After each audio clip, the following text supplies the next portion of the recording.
With kids almost done with school for the year, you might be focused on all of the fun to come. But if you're like me, you're also trying to strike that balance, making schedules and planning out daily chores to keep kids productive during those long summer days, because they can be long. But how much is too much? Joining me through the screen to help us get some perspective is Deseret News reporter Mya Jaradat. Great to have you, Mya. Thanks for chiming in today.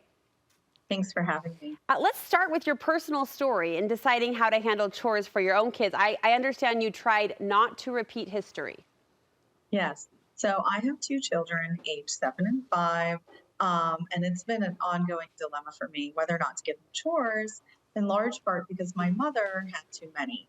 My mother took on a lot of the tasks at the family home from a very early age, because my grandmother delegated those tasks to Yeah, her. yeah. From the age of 7, my mother was cleaning the entire house. She was responsible for doing things like dusting the Venetian blinds, and she remembers feeling scared that the blinds would cut her because they were Oh, metal back then, yeah, you know? yeah. Um, my grandmother sent her to the grocery store to do all the shopping for the family, I think from the age of like 9 on, Wow. um, so on and so forth. And, my mom, frankly, has a lot of baggage around this. And, she's very open about that and Okay.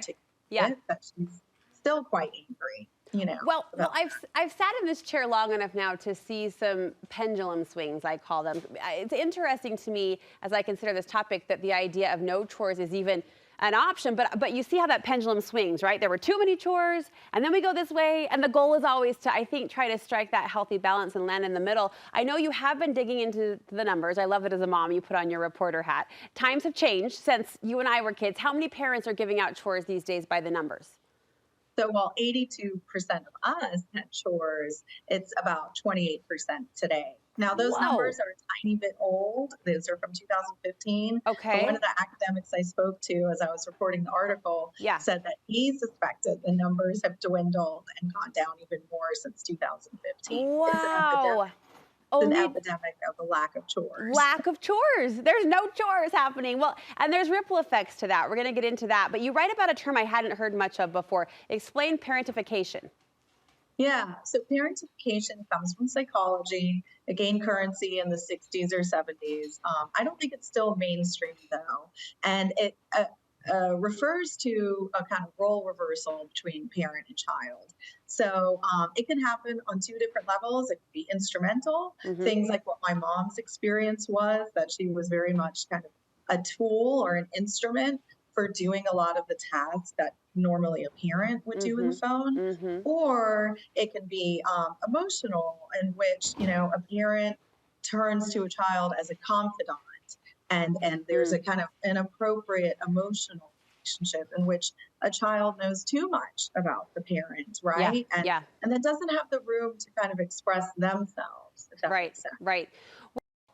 The research does point to, though, this idea that chores have strong benefits. It's not just about a house getting clean or those blinds being dusted, but you found there's some really strong characteristic growth that can happen from kids who know how to work. Yeah, I mean, the academic literature says that there is a correlation. Now, correlation doesn't equal causation. There's a correlation between having responsibility in the home and being happier, having more of a life status, having a greater satisfaction.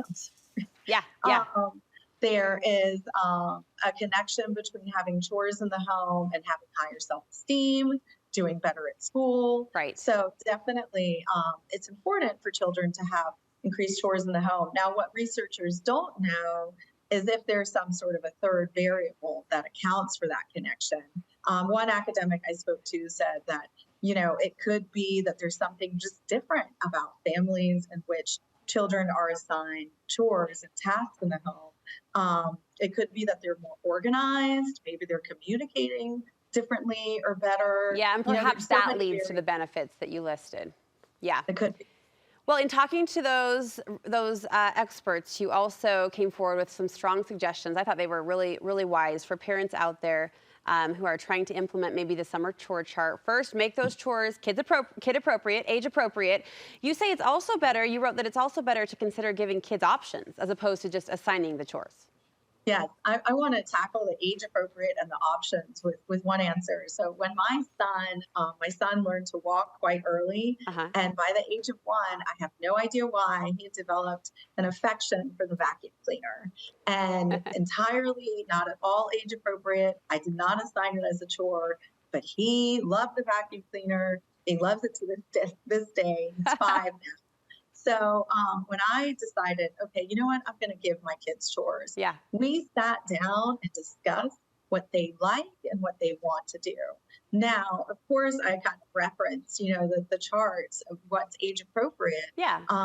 But there might be a task that your child loves, like Right. my kid with the vacuum cleaner, Yeah. Get and their it's not age buy-in. appropriate, but they can do it. Yeah. And the flip is true. There Yeah. might be something that's age appropriate according to the resources that are online, Sure. but your child might hate it. Yeah. So it's all about the communication and giving them a chance to voice themselves and be Right, involved in that right. process. That's true for everything, right? Food, what they wear that day, their buy-in is going to go a long way. Finally, just finding that balance for your family, really important, obviously, for every dynamic out there. Mya, thank you so much. We're out of time, but I'd love to point people to your article. Where can we read your work?